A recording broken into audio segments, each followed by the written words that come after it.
All right, guys, welcome again to the August Griffith deKock Racing webinar. We're back again, and it's the new season, and we're ready for spring. So welcome, Matt, and welcome, Robbie. Thanks, Corey. Hello Thanks, to everyone. Corey. G'day, everyone. Thank you. So as you can see there, we've got big plans, but we might start with a little bit that's not as based on our stable, Matt, but I guess the Spring Carnival chatter, international horses and all of the new rules surrounding them coming down here, obviously on top of COVID, it looks like probably less internationals than normal. Do you think that's a positive for horses here, or do you see that, would you prefer to see all the internationals here, or what's your preference as a trainer? Well, if I had a Melbourne Cup runner, I'd probably not want to see any international horses coming over. But I guess as a spectator, you want to see the best races possible. So you'd like to see the best competition around the world making an appearance. So I would view it as a slight negative to the racing public, but obviously to the locals here and everyone competing during the Spring Carnival. It's one or two less horses in each race to compete with. Yeah, and Robbie, just touching on that, I guess, there has been a lot of talk over the last few years where people love the story of the Melbourne Cup, how it used to be, where it might be, a small Aussie battling owner who gets up and wins the Melbourne Cup. And we haven't seen that in the last few years, or probably, as far back as I can remember. Do you think that maybe that romance is the positive, and does that outweigh the negatives? Yeah, it's a good question, Corey, because it's always been our greatest race that stops the nation. We have a public holiday for it, and we want that romance to stay. And with the internationals coming, you worry that's going to be taken away from us, but then it brings so much tourism and on the other side of the fence. And I think Val and Declare winning and being a homebred here and put that romance back into it. I think that was fantastic.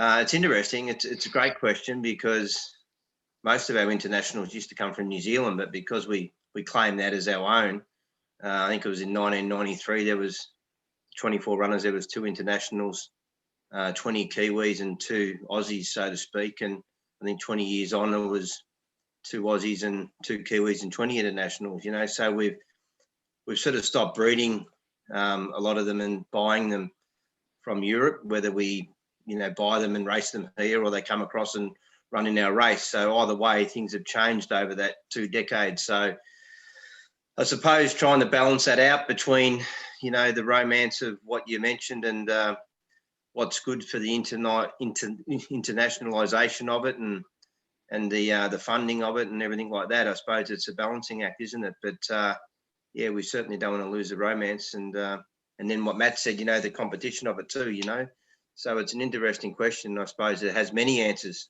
but we want to win it, so we want them to go away.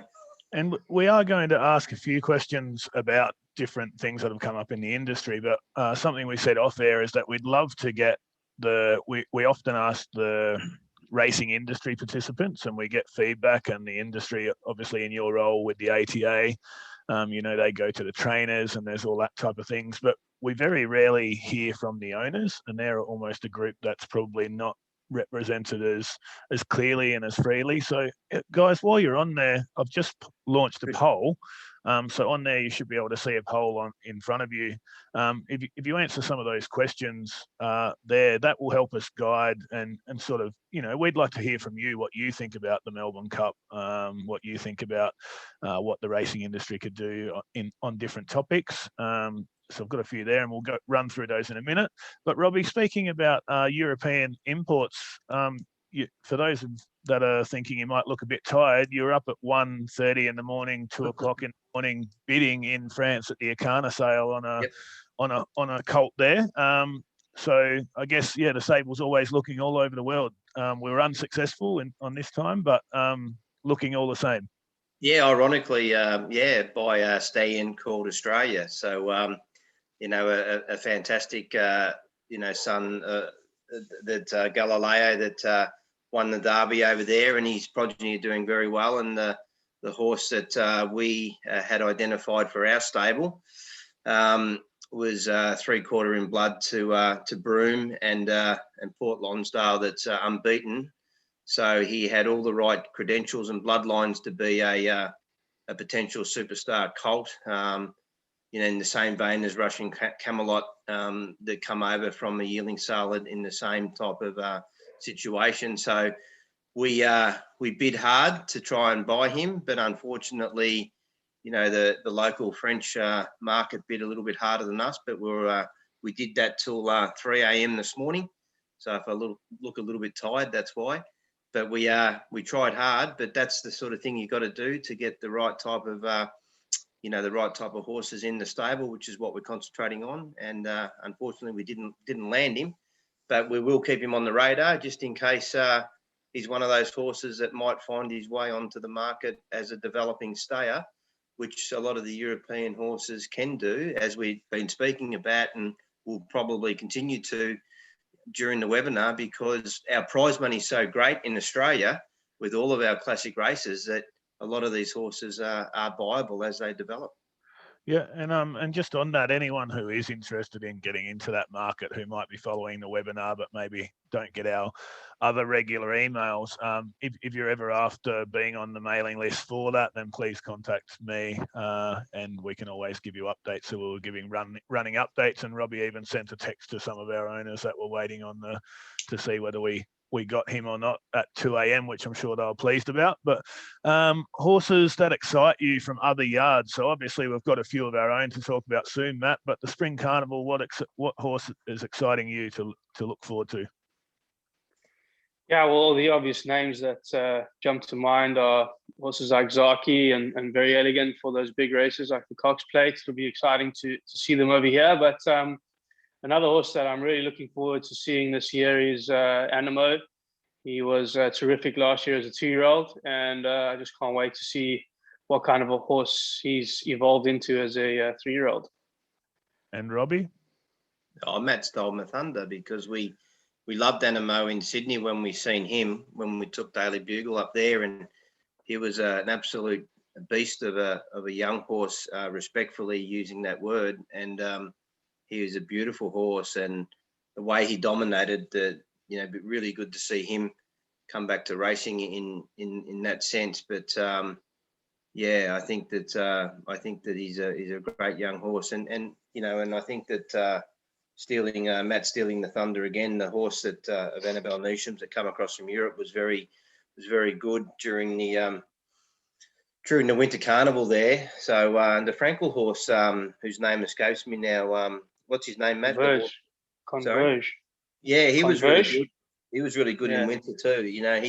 He was developing really well. So he's a horse that was on the up. But I think just in general, there's some really nice young horses, and it's always an exciting time in the spring to see these, the 2-year-olds and 3-year-olds that are transitioning into older horses and how much they've matured and strengthened, and to see how much they've developed. So it's always an exciting time. Yep. And favourite races, guys? So just a one-word answer. Matt and Robbie, go with you first, Matt. Cox Plate. Robbie? Guineas. Which one? The Guineas? Colts. Yeah. I'd like to see the Colts come through and see how they develop, Yep. And crowds returning. Obviously, as a trainer, I mean, Matt, you've been all over the world to some of the biggest race meetings. How is it without the fans there? Boring. Yeah, no, it's definitely not the same.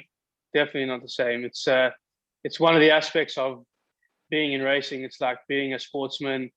The crowd is there to create the atmosphere, and it's not the same winning a race without the spectators. Yeah, and I think that probably, so that takes me to the next. So if we go through the poll, I'll end the poll there and we'll just click through. So I'll show the poll. I'll share the results there. So going to the track live to watch the races, that was 88% of the people said that. They prefer to go watch the races live than watching the races at home, even though the coverage is obviously outstanding now because it's had to be. Do you think the racing industry does enough to attract new fans? And 58% of people say that they are doing a good job with that. and 42% are saying other sports and entertainment industries do more. Now, obviously, that's an opinion-based thing, and I guess it depends on which people it's appealing to. The next one, which I will touch on with yourself, Robbie, is do we concentrate a little bit, and a lot of people have said that we do, but do we concentrate more on the wagering and not enough on the ownership and the promotion of actually the event of being at horse racing? I think we have done during COVID because, we don't know when the races are going to be open. But I think if we ever get back to normality, I think that we do have to focus more on the event and the owners and getting back to live racing and promoting what the owners and the entertainment, what they need to enjoy. I think that's a very good point. And I do think we need to interact more with that aspect of racing, because I do think that we've concentrated too much on wagering, probably because it's the only thing we've been able to control or have some sort of control over in the last 18 months. But it seems to be the only word that's commonly spoken about. And I think that from an ownership, because as Sharani and I own probably the most shares of anyone in the stable, so I feel for exactly what these questions are about. And it does feel as though it's the only thing spoken about. So I think some of these questions are really good that have been asked, Corey. I do think we'll get back to more about the owner once COVID's goes away, hopefully. And I think, I guess, racing does have a challenge, Matt, and I'm not sure for yourself whether it's done differently in other countries in your experience, but I guess racing will have a bit of a hurdle when we are allowed to have full crowds back. A lot of people have probably got comfortable with watching it at home. So to get those people firstly back to the races and then get that younger generation coming to the races will be a bit of a battle. Yeah, I don't reckon it will be. Do you reckon, Matt? I mean, the excitement of going is fantastic, isn't it? It is exciting, but I mean, like, I do agree with what Corey's saying, is that people have got comfortable, but in the same breath, from some of the times when we went in lockdown, we were playing golf with a couple of guys, they were saying that since lockdown happened and all they could do was watch racing, they've become in love with racing and involved with racing, whereas they weren't before. So there's pros and cons to each scenario, whereas a lockdown scenario seems to have actually sparked interest in people that weren't interested before. So you never know, it could turn out that there'll be actually more people going racing because there's more people interested now. Yeah, that's true, Corey. I think we've got a bigger queue of people waiting to go, if that makes sense. I think what Matt's saying there, from the people we've spoken to, I think we've captured a bigger audience waiting for the gates to open, if that makes sense.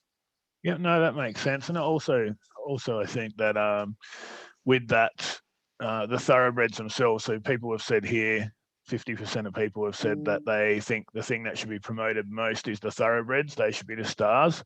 And I think one thing about the current climate is these horses will become stars before we actually get back to the races. So we're actually going to be going there with horses that may be stars in their own right that nobody's ever had the chance to see yet. So that's exciting as well, is that you're going to see a ready-made star at the end of this lockdown, potentially, like an Animo, which, he's been doing really well on the track, but then obviously not many of us have actually got to go and see live because we haven't been able to. The next bit was thoughts on pop-up races. So obviously there's been a lot of talk recently about the pattern and pop-up races and the prestige. And Robbie, you mentioned earlier that you'd love to hear what our clients actually think about that, because a lot of it gets discussed at trainers level or industry participants level. And so the feedback here is 65% of people would really love New South Wales and Victorian authorities to start acting as one for the betterment of racing. 31% of people have said that they would rather a group one because prestige is important. And then 42% of people have said that they prefer to follow the pattern because it's vital for the industry. And then 23% of people have said, they're not too fussed as long as there's prize money there. And then another 23 have said pop-up races are awesome. So, I mean, there is a bit of a split there. What are your thoughts, I guess, surrounding that? And do you probably agree with the owners that there's a place for both as long as it's working together? Oh, I think there's a place. I just was curious to see what the owners thought, because, there's so much discussion or questions thrown towards industry people. And the big concern that industry people have is with the pattern is that you don't want to disregard or have any negativity towards the Group 1 status, because the Group 1 status with the pattern has always been to complement on a national level the Group 1 races. So every Group 1 race flows into every state. So the Group 1 racing in Victoria, will flow into the next state for their summer carnival in the spring, and then to the autumn carnival in Melbourne, into the Sydney carnival, into the Brisbane carnival, and so on and so on. So every carnival on a national level flows into one state after another, so that the whole theory of that is that every group race from listed up to 3, 2, 1 holds its incredibly strong value of each race. So that's the whole idea of the pattern. So when you have pop-up races, you worry that it takes away from, if there's a $1 million race on the same day as a $1 million race elsewhere with group status, you worry that it breaks up the field and potentially waters down the quality of the race. That's why they throw those questions around to industry people. But it was interesting to see if, what owners think, or what punters think, if they're watching a race at Caulfield Cup Day, for example. Does it worry them if they tilt their head and watch Sydney races and see that, that half the jockeys are there and half the jockeys are at Caulfield, and whether the horses are there? And yeah, it's just interesting because most of the questions are sort of always pushed towards industry people. So curious to see how those results come up. So throw some comments to us, guys. So if you're watching and you have a strong opinion, then throw some comments to us. And Matt, I guess for you coming into Australian racing, some of these things pop up, which are quite different than elsewhere. But how do you find the Australian racing calendar, I guess? Do you think it's in good shape? Do you think it's healthy with the pop-up races, or do you prefer tradition? Yeah, Corey, it's a good question. I think that there's plenty of opportunity already for industry participants to make money and to earn group status. So I'm not a fan of these pop-up races because, like Robbie said, you water down the quality of the group races, which actually goes on to affect the stud book in time. So the Group 1 race that had half the participants as it would normally have, when you read the stud book in 3 years' time, you wouldn't know that, So you got to be very careful with these pop-up races. So the way I view it is, if you have a AFL Grand Final in Melbourne, but on the same weekend you have two of the other biggest teams playing somewhere else, what was the point in having the final, for the same money or something like that? So you got to be very careful. Yep. I've got one here from Andrew LaFontaine. So as an owner, if I was to be racing a gelding, then I wouldn't be into breeding and I'd be simply chasing prize money. So then the pattern becomes less important unless I'm a breeder or it holds value, which is quite true as well. So I guess that's the positive side of it. Good point. Yeah. True. But if that is true, but I'm sure the gelding's related to somebody's filly and mare as well. And the other thing too is that on the flip side of all of these discussions, every trainer, owner, breeder appreciates any prize money that comes into racing. So any pop-up race, even if it's in the wrong position, rest assured that every industry participant always appreciates prize money. It's just a matter of having discussions to try and align it in a time frame that complements all of the discussions that we have. Yep. So that's probably fits Harry Williams' comment was, I really like the pop-ups, but I don't want to see the group races be cannibalized, which is essentially, we obviously all enjoy a big prize money race, but we don't want to see it at the expense of the industry long term.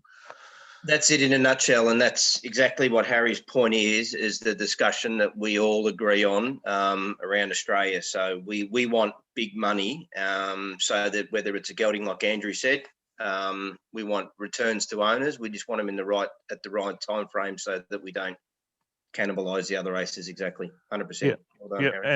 And the last one that we had there on the poll was, what did everybody think of the race-free week? So obviously, as the head of the ATA, Robbie, you had to speak a lot, and it must be a difficult position for you when I can speak freely about this because I don't work for the ATA, but I know that you were not a huge fan of it. But you had to stand there in front of media outlets for about a week talking as politically correct as possible.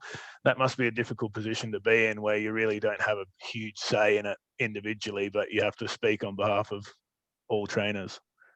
It wasn't a pain-free week, I know that, for me. Yeah, it was a bit of a nuisance because it was never going to be a week free of racing for the trainers. When I say a work-free week of racing, I'll rephrase that, because it was something that the industry wanted to try, and as it turned out, it was a bad week to try it because, you know, it's extraordinary times that we're living in with this pandemic, and it happened to fall into a week of lockdown. And as it turned out, it probably would have been a better idea to try it another time.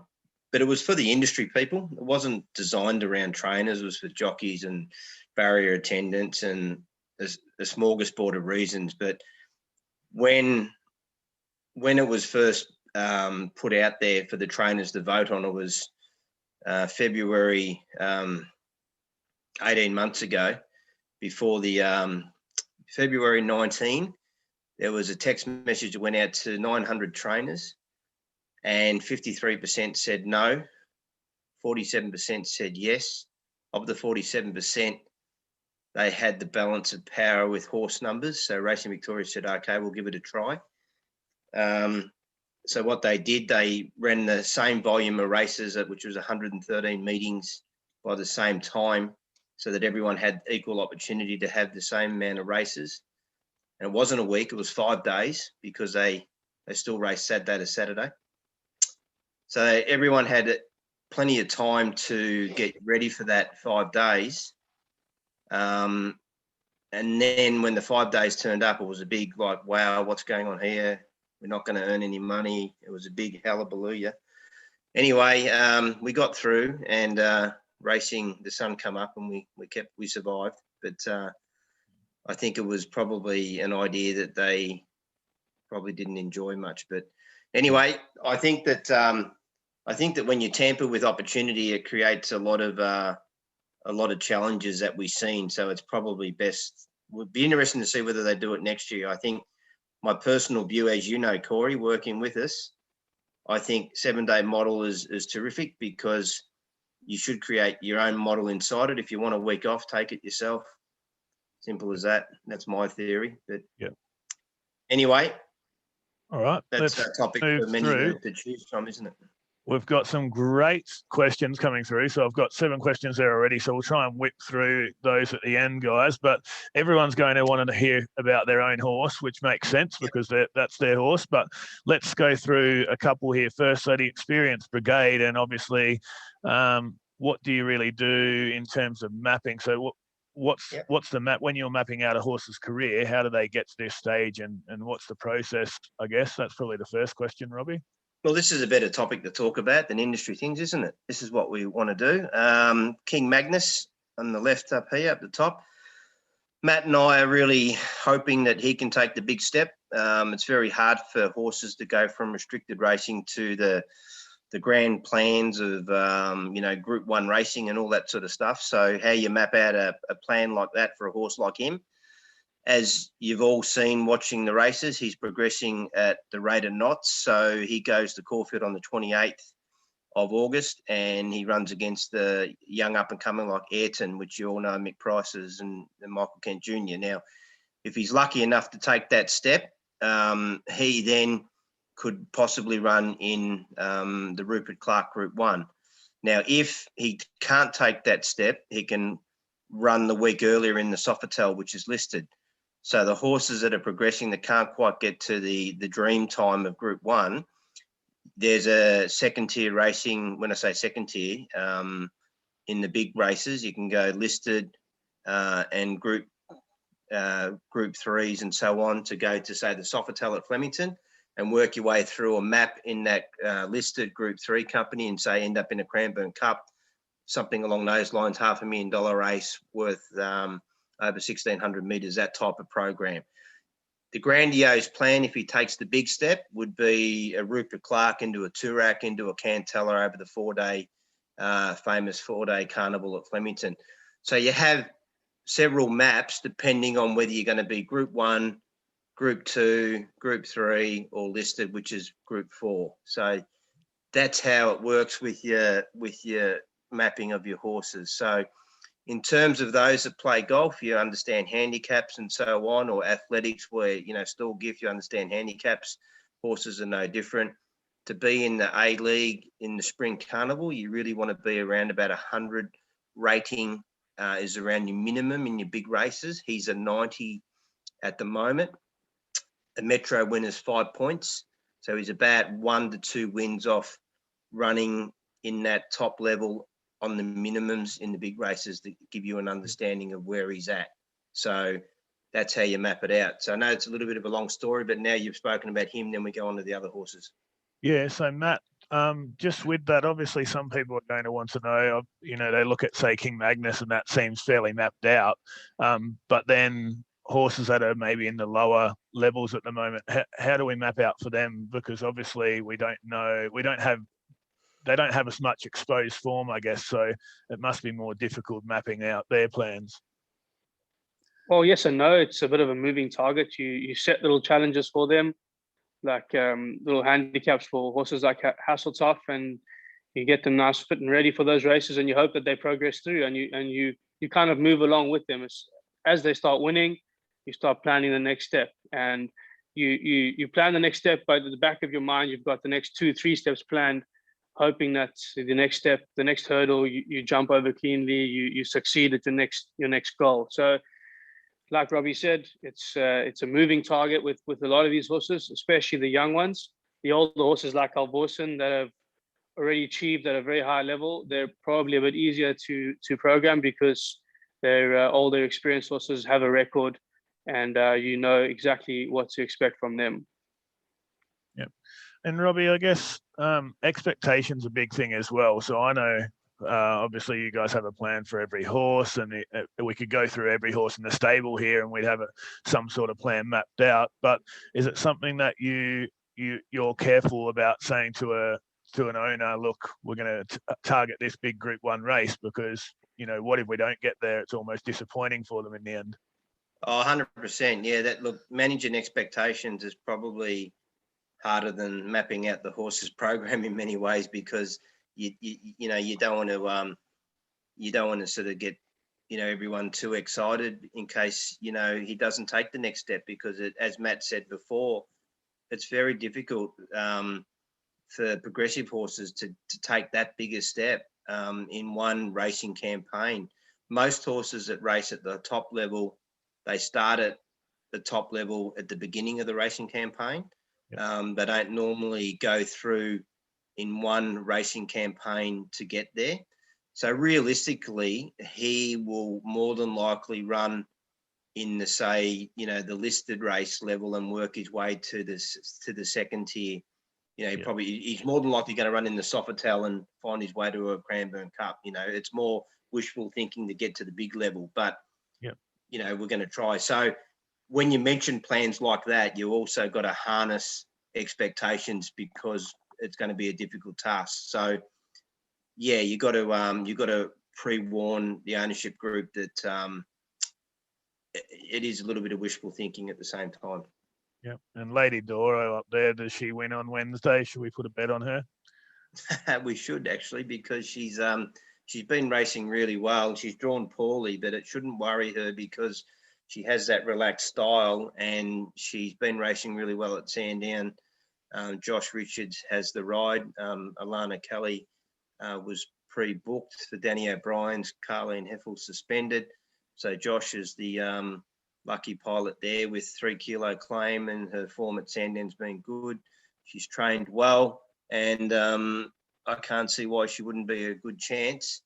And she's another one, talking about progressing. She's at that level that if she continues to improve, she could race her way into one of those type of races as well. Yeah, and Matt, I know that you love Token Spirit. So will he line up? He's nominated for the Caulfield Cup and the Melbourne Cup. Do you think he can get to that level? Yeah, Corey, that's obviously exactly what Robbie's just been on about, is what we hope to achieve. We hope that he can get to that level, but he's still got to step up to the plate. He's still got to prove himself. He's still got to go through the ratings races and get to that point. We're hoping that because the lack of international competition, it enhances our chances of getting in a race like that. I think he's up to that level. He's proved it in a derby. He's run at weight for age level. He's run fifth in the derby here in Melbourne. Whether or not he can do that all in this space for the next 2 months is going to be the challenge for myself and Robbie. But if he doesn't do it in the next 2 months, I'm pretty sure targets like that could be set for the year following, and I'm pretty confident he could get to that level in the next 12 months. Yeah, and I'm getting heaps of questions through with people asking about their horses, and no surprise, Robbie, but most of them are owners of 2-year-olds or 3-year-olds. And the reason for that is that makes up about 85% of our stable at the moment. So let's look at the 3-year-olds that are nominated for the spring at this stage. We've got Daily Bugle and Rodacura, who are nominated for the Caulfield Guineas. And then we have Gonna Dance a Lot, Catalina Blue, and Throntari, who are nominated for the 1,000 guineas for the girls. And obviously, we already have Gonna Dance a Lot qualified for the VRC Oaks. So pretty exciting stuff. Once again, they're such young horses, and there's a lot of water to come under the bridge before they get to these races. But how exciting is it with all our youngsters? Oh, it's very. I mean, I think youth in any sporting club, whether it be a racing stable like ours or any sporting club, as you know, with the soccer, and we've seen it with AFL, it's always exciting when you're developing young players. And we've got some very exciting young 2-year-olds that we've been educating, and these beautiful 3-year-olds that are developing give us a real buzz of the morning. We're very excited about what we're putting saddles on each and every day. So we're looking forward to these young horses in the spring. And we're Daily Bugle trialled very well this morning. Rodacura trialled very well this morning. Catalina Blue's got a terrible dose of bad luck, and as soon as she gets rid of that monkey off the back, she'll be winning. Yep. Gonna Dance a Lot, as Matt has spoken about her many times when being interviewed, how well she's tracking towards the Oaks, and Throntari is a really nice unraced filly doing everything right. And the babies that Matt and I have been watching breeze up of a morning, geez, they couldn't be any more impressive the way they're coming along. So it's pretty exciting times, isn't it, Matt? Very exciting. It makes waking up very easy. I'll just touch on the fact that when I say 3-year-olds, they've just turned 3. So when we say 2-year-olds now, guys, we mean the yearlings. We bought in the yearling sales this year, and obviously the 3-year-olds on your screen are the 2-year-olds who have just clicked over to 3. So on August 1st. So such a young stable. Corey, you have a bet. What are the futures market? Have they got them out for the Oaks yet? I haven't actually looked that far ahead, Robbie. I was still looking at race 7 in Ballarat today, so didn't win. I'm still licking my wounds from Zoo Dancer's run on Saturday, so unfortunately. All right, 2 and 3-year-olds. So what I might do now, obviously we can't name all of them because, as I mentioned, 38 3-year-olds we have in the stable, 55 yearlings, which will come in at different stages over the next 12 to 18 months. So lots of young horses who will come in and out, but we will try and focus on those that we've already had questions from. So I've got a few people that have asked me. So I had Pat Silby mentioned, but also had another question, so we'll wrap it up in 2. So Robbie, they noticed that in the Caulfield Guineas, Bring the Stars wasn't nominated, but obviously you had big raps on him. Are you confident that he'll go to a big race this spring? Yeah, Matt and I have always, because he was a bit later to come into the system, and he ran in the latter part of the winter, and he was gelded, and he took a little longer to recover from the gelding surgery. Matt and I thought best to focus on the Sandown Guineas, which is in the later part of the spring. So we put him on the back burner instead of putting him under pressure to get to the Caulfield Guineas. We think that he can run in the tail end of the spring. So we expect him to shine during the carnival, but you'll see him at Flemington during the 4 days. So stick with him, but we didn't want to put ourselves and him under pressure to be lining up for a Caulfield Guineas when he's been a little bit slow in the preparation for that type of race. Yep, and not through lack of talent in our eyes, that's for sure. Yep, and Mike Spore's asking Matt, big raps on Tempest Charm before the first prep. Are you guys as confident going into her next prep? Yeah, well, everything that she did as a 2-year-old, we always thought she was going to be better as a 3-year-old. So anything that she did as a 2-year-old was just on natural ability. So with a bit of this time off and maturing, she definitely will come back a better, stronger filly, and really excited about it.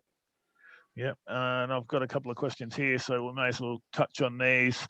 Kevin Haberman said the Russian Revolution out of Lady Melksham and the So You Think Ellis colt. Robbie, how are they shaping up? Outstanding. The Lady Melksham has grown a lot. He's a really good-looking young horse. I was actually talking to Tubba about him the other day when he was asking about the Newgate stallions, and we spoke quite glowing about him. And his half relation ran very well in that big Millennium in the autumn, because I think he was. Matt and I think he's growing a little bit too quickly to run in the spring, but we think that he's developing well to be an autumn 2-year-old. But long story short, Kevin, he's going quite well. He's developing beautifully, and so is the So You Think. But naturally, the So You Think is bred to be a classic horse. He looks very much like his dad. He looks all 3-year-old classic. Yeah, and John Carlin was saying Catalina Blue, just obviously she's finishing off her races so strongly. Do you think the best thing for her is going up in distance? Well, as you can see, we've got high hopes and fingers crossed that she can measure up in the better races. And the 1,000 Guineas is a 1,600 metre event, and she's only been in 1,100 thus far. So we're hopeful that she can run over that type of distance. So I think once she lengthens in race journey, you'll see a lot of that bad luck go away with the extra distance she runs over.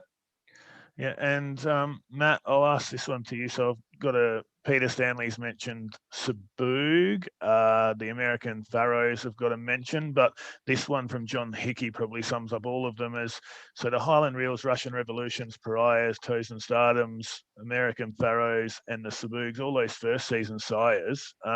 He's wanting to know how you found them in terms of comparatively to other breeds. So which have seem like early comers, which of them need time? Are they good learners? Are they fast learners? Like, how are all our first season sires coming along?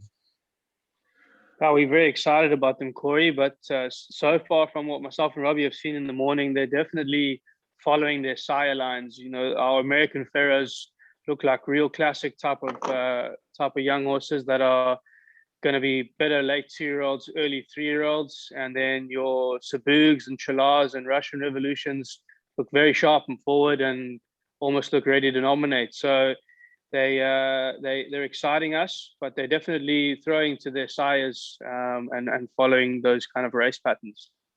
Yeah, and Robbie, another one here. Barclays Bank, how's he travelling? Yeah, he's nearly ready to come back in and get ready for the summer. He started to have a growth spurt after his 3 good runs. So we're expecting him to have a very good summer. So he could be a little bit of Christmas presents for us, I believe. Yeah, and Craig McGill's just saying, hi team, regarding How Awesome, is it your intention to at some stage remove the hood in future races? As mentioned by it. No? No, he's won 700,000 with those hoods, so we're quite happy.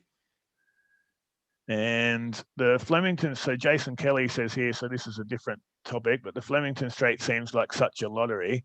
It seems like you can throw the form out the window for the sprints in when it comes to the Flemington Straight. Why do you think this is the case? And obviously The Flemington Straight is. Say that again, Corey. Sorry.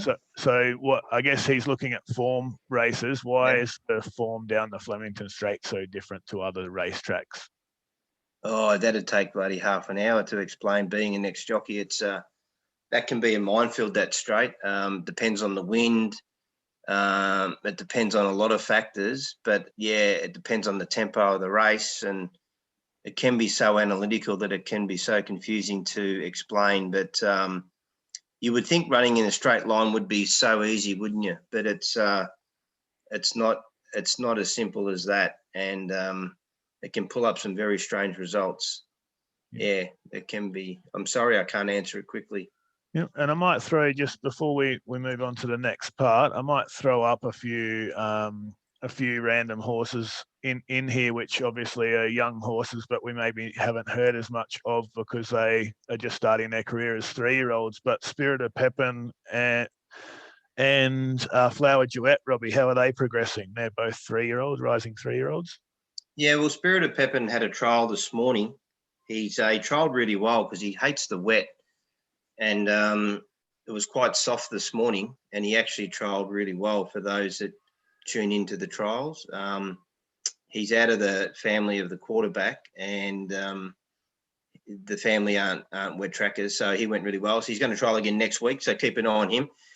Realistically, he doesn't have the experience to be competitive in the spring, so if he finds his way to the racetrack in the next month or so, it'll be in the country where he'll run against his own inexperienced horses, and you'll see him do really well over the summer. And what was the other one, Corey? Sorry. Flower Duet. Flower Duet, yeah. Yeah, she's a beautiful filly, Piero filly. We actually, Matt and I are hoping that she will go from a unraced filly to showing us hopefully something a little bit exciting in the back end of the spring. We were hoping, being a Piero, that she might excite us to the point that, we're always hoping that, she might be a classic filly like an Oaks filly, but it's very hard when they're unraced to be talking big things like that because they don't have the experience. So realistically, if she's going to be that level of quality, most of those fillies need a racing campaign to learn and win their maiden and win their way along, and then measure up to, say, Adelaide or in the autumn next year. So, but she's she's a good quality filly, Flower Duet.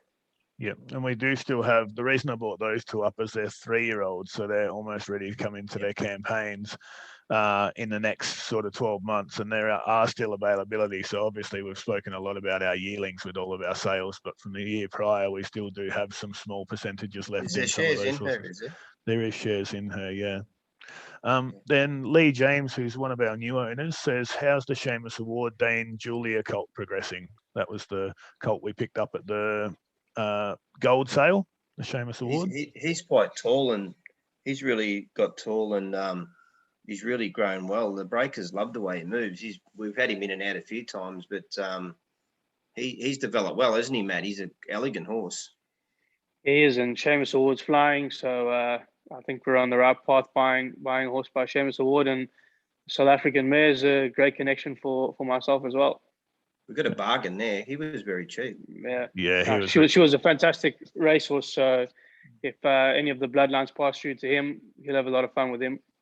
Yeah, no, he was a real bargain at the sales. And speaking of bargains, we still have 5% left in that Street Boss out of El Ganya colt, which is, he was an absolute steal, I thought.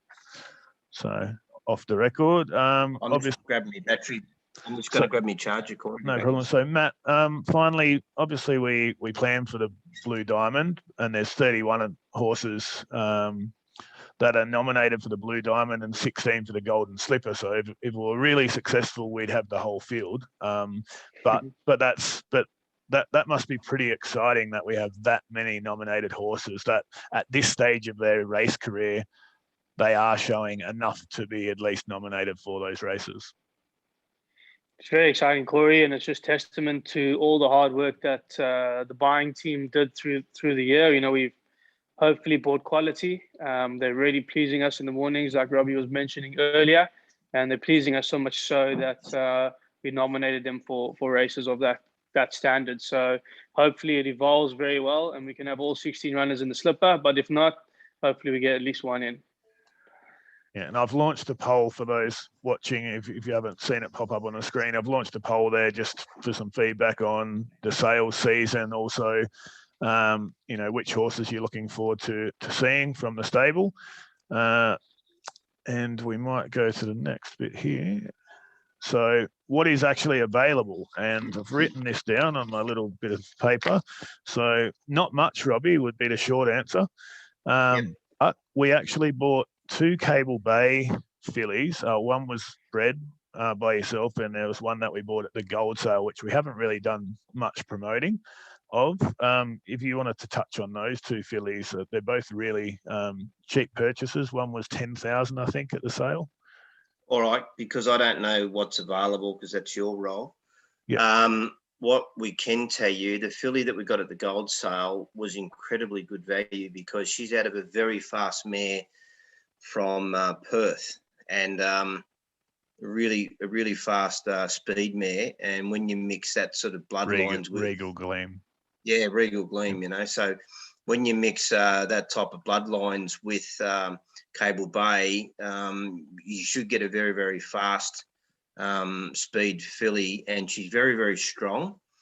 And but the Cable Bays that we've had anything to do with, they grow a lot between yearling and the following 12 months. So we trialled some beautiful Cable Bays this morning. 3 of them trialled really, really well. But when we bought the 3 of them last year, they were only medium, if anything, small to medium. Now they're quite large horses, so that's how much they grow.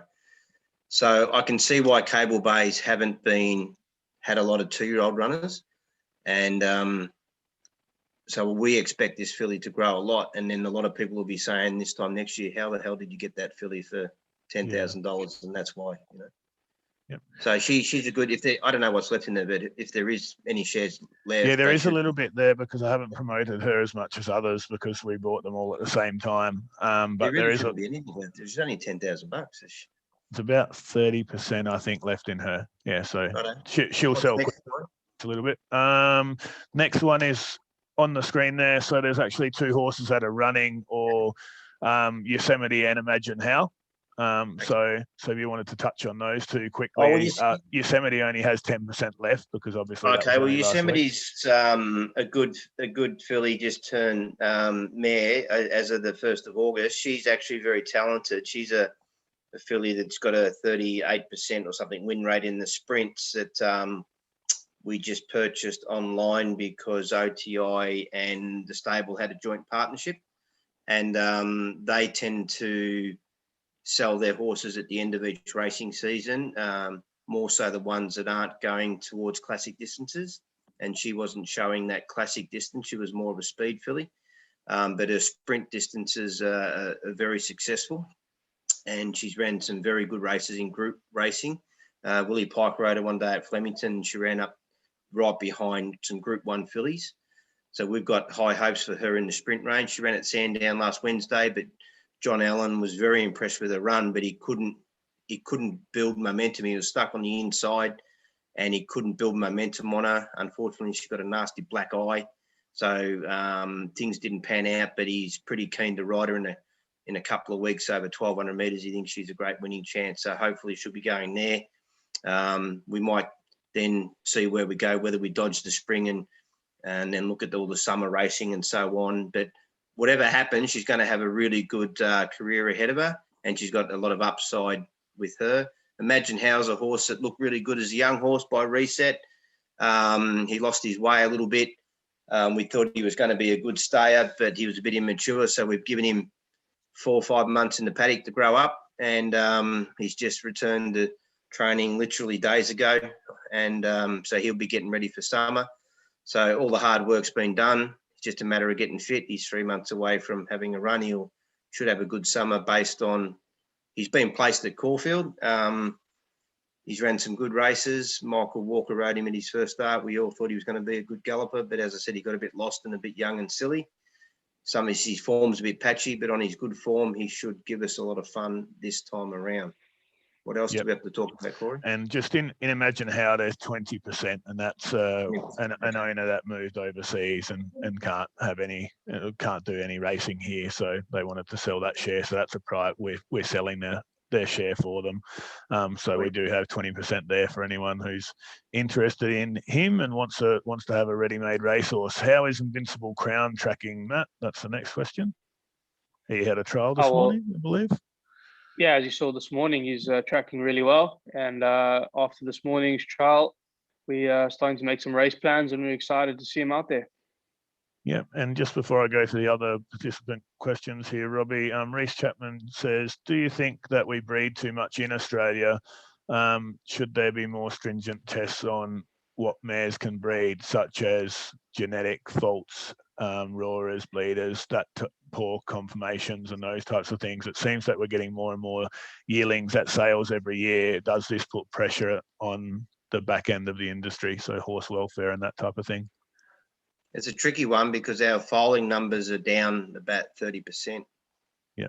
So it's a real tricky one. Faults, yeah, that's a tricky one too, because some of our champion stallions have had faults. That could almost be a topic for a whole another webinar, maybe in itself. Yeah. I think it's probably one that we'd go down a bit of a rabbit hole on, but it's a good question. It's a very good question, and it's been brought up before. And to do it justice, you're probably right. You probably need a whole webinar dedicated to those topics. But it's a very good question, Reece. Yeah, very, very good. Maybe we'll get a breeder on at some stage later in the breeding season to talk about their new foals and allow plenty of time for that webinar, because that can of worms can just keep going. Yeah, and Matt, this question's I would think a pretty obvious one, because we got Bring the Stars, and we also had Trusted Lady come out of this sale. But Patrick Silby says, will you be buying at the New Zealand Ready to Run sales in November? And I would say that's a resounding yes, as long as we have support of our clients, because both of the horses we bought from there are pretty good. But I'll let you answer that, Matt. Just to reiterate what you just said, Corey, 100% will definitely be back there. We enjoyed the experience so much, and we'll have a similar sort of experience for the owners as well, going into the sale and keeping them a part of our buying process. And the two horses we've landed up with, Bring the Stars, has really been running at Flemington, running fantastic races. And Trusted Lady trialed this morning, had her very first trial. And on the track in the morning, she looks like a really nice filly too. So we're really impressed with the two horses we received from New Zealand. And without a doubt, we'll be going back there again.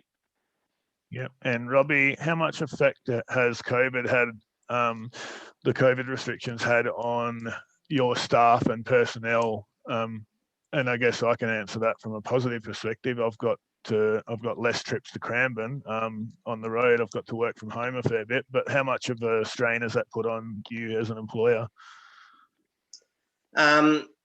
It's been difficult in the early part, just reorganising how you run your business, getting your protocols and practices and everything in place. Once we got used to it, we've been quite fortunate. We were fortunate, digressing back to 2007 with the equine influenza. We learnt a lot about protocols, practices, and how to handle a pandemic in a smaller sense with the horses, and how to get around it, and the separation between them and the public and so on. So when this come along, we put some pretty good protocols in place, and it gave us an opportunity as an industry to separate ourselves and keep the show rolling. And with the success of that, those experiences have been invaluable for us in this crazy pandemic that we've had to deal with. So once we got on top of that and worked formulas around, and then use that same formula throughout all of the industry around on a national level, it's actually worked quite well. And I think, Matt, we've got our heads around it pretty good, haven't we? And it hasn't been as too big of a disadvantage to us in our workplace. We've got used to it now, so it's been pretty good, you know. Yeah, and Yeah. what I might do now is just go through the last poll. So, Hey, before you do that, Corey, that horse behind there, because that's Yosemite winning. Yep. That horse Poland that she beat there, he won the Autumn Stakes Group 2. There's a bit of a form line for you. yeah, and there's another question, Matt, just before I do that. Seems to be an increase. Harry Williams says there seems to be an increase in leasing. Is this a trend, and why? Now I'll answer that a little bit before I pass it on to yourself, Matt. But I guess leasing is a lot to do with opportunities. So what I might get you to expand on is why we've managed to have more leases coming in. Is obviously, if we're doing well, then farms and those types of things. So, for example, Newgate will look to send horses to us to lease, which we may not have got the opportunity before. So, if you could expand on that and how they come about and why we're getting more. Yeah, it's something that we made a conscious decision to explore more of this year. And a horse like Catalina Blue is flying that flag very high, and there's a couple of others that'll be coming through the ranks. It's a very affordable way for people to own a share in a racehorse, and it's a very easy way if the racehorse is unsuccessful, just to bow out. So it's a win-win for everyone. A breeder can't sell a horse or wants to build a relationship. There's two ways of looking at it. So it's a form of ownership that's a win-win for everyone involved, and it's a growing trend, and it's something that we have tried this year, and it seems to be successful, and we'll continue to try in the next season. Yep. And we'll try and wrap it up now, and I'll go through this poll. So I've ended the poll. I can't wait to see this horse. The overwhelming vote there is 47%. With the winner is King Magnus. Everyone's excited to see King Magnus in the spring out of our experienced horses. Notable mention there to Token Spirit, who's a youngster still himself, but more experienced than some of our really young ones. And Hal Vorson's third in line there. Which confirmed nominated spring horse excites you the most? We've got Gonna Dance a Lot as the winner there, with Token Spirit and Daily Bugle as our others. Throntari has a couple of votes, and she's probably flying under the radar. She's probably my tip there. I'm excited to see what she can do. She can bring her trial form to the track. That could be a bit of fun for everyone. Who do you think will win the first season sire title? And I had nearly the majority have gone with Russian Revolution. So hopefully we contribute a whole lot of prize money to that. That'd be nice with our 6 Russians. If we could win the Everest, the Blue Diamond, and the Golden Slipper, that would be nice, Robbie. Sweet. Funnily enough, Hellbent didn't get any votes there, so I thought he'd be up there with them. So we've gone Russian Revolution, and Pariah has been the most popular, and no surprise, they're the ones we have. Yep. Which of the new season sires excites you? And this is a question for yourself, Robbie. The Autumn Sun actually won the vote, closely followed by Written By and Trapeze Artist. Are there any that are exciting you that as foals? I haven't seen enough of them yet to probably answer the question fairly, but I have seen Autumn Suns, and I do like them a lot. Yeah, they're very nice. And we like the grunt foals that we saw at the weanling sale as well. They're very nice. Yeah, the grunt foals that I've seen thus far have been very nice, very strong. Yep, and the feedback from our clients from the sales season. Lots of people have said they followed every single sale, which is great for us. But the winner of that vote was Griffiths. deKock have been impressive with the amount of options for us owners, and we feel like everything is covered. So 84% of people said that, so that's nice to hear. Only 63% of the people said that the sales team and staff were very approachable. So I'm a little bit worried about that stat there of 63%. I was hoping that might be pushing the 90, 95 so I might have to lift my game there and be more approachable. And then buying a horse, they feel confident shopping alongside us. We're getting lots of votes there. We love all the updates on our horses, keep them rolling. And we have up-to-date information at every stage of the process, overwhelming, and we've got 0% have said stop spamming me and 0% have said that they'd make changes. So that's pretty positive, really, across the board. Everyone's voted to say overall they're pretty happy, which is nice to hear. We hope that you support us in the next sales season the same way, because without owners and clients, we actually can't put together what we have been putting together. So that's really on those guys. So I guess any feedback there, Robbie, based on, was that surprising, any of those answers, or as expected? No, that's great. That's great. And it's really, I think it was really good. What I enjoyed the most out of all of it was the sales experience in New Zealand when we all got involved. I think that was really fantastic that we could all get involved together before the hammer went down, and we all had strategies in place with our owners. They knew what we were doing. And the same with last night, heading into Deville there, we all sort of knew what we were doing before we went into the ring. And I think getting involved together before the hammer goes down is a really good way of doing it. So that's good. And the other thing too, changing away from the sales, if there's, we don't know how long all these lockdowns and that are going to last. So if there's anything, you need from us as owners being stuck at home that we can do from the stables, from the videos that Matt and I can do, or the staff, or Corey, just shout out. If there's more that we can give you guys while you're locked down, we'll do the best we can, Yeah, and Matt, any comments from yourself? I guess with the webinars, if our clients let us know there's things that they'd like to know about, then we can certainly have those as our topics for the webinars. Yeah, well, that's the ball's in your court with regards to that, Corey. You're the master of the webinars, so we'll leave that to you. But on personal notes, I thought it was a great year for us. We finished 17th, I think, on the log, Corey. You're the stats man. Yeah, that's a pretty good year out of 800 trainers. First year as a partnership, so we hope to strengthen that and to break into the top 10 in the next couple of years. And one of the most enjoyable experiences for me during the year was our little marquee or tent that we set up at the Premier Sale. I thought that was very interactive and a good idea from our sales team, and I really enjoyed that experience. Yeah, and I think the more we can do and the more interactive we can make it, because this year in particular, our owners and clients haven't had the chance to come out and see a yearling parade and all of those types of things. So if there's anything at all that you think of, even if you think, gee, that idea, I wonder if that idea is possible, throw them at us, because we're more than happy to at least explore them.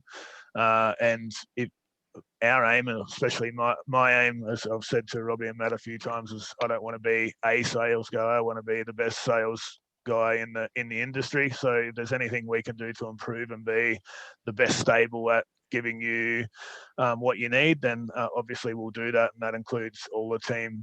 Sarah, with all of her updates and everything that she does as well, she would love to hear from the owners if there's anything that you'd like us all to do as a team. So yeah, Daniel Guthrie just commented saying that he really enjoyed the stable walkthrough that's been done on the Facebook Live, which is one of Sarah's things as well. So there's somebody to do everything that you guys would want. So just reach out. And thanks very much for joining us tonight.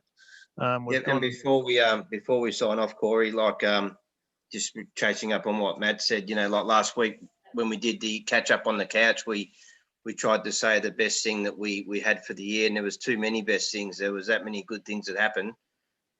So yeah, thanks to everyone. It's been a great season, as Matt said. So let's bring on this year and win as many as we can, eh?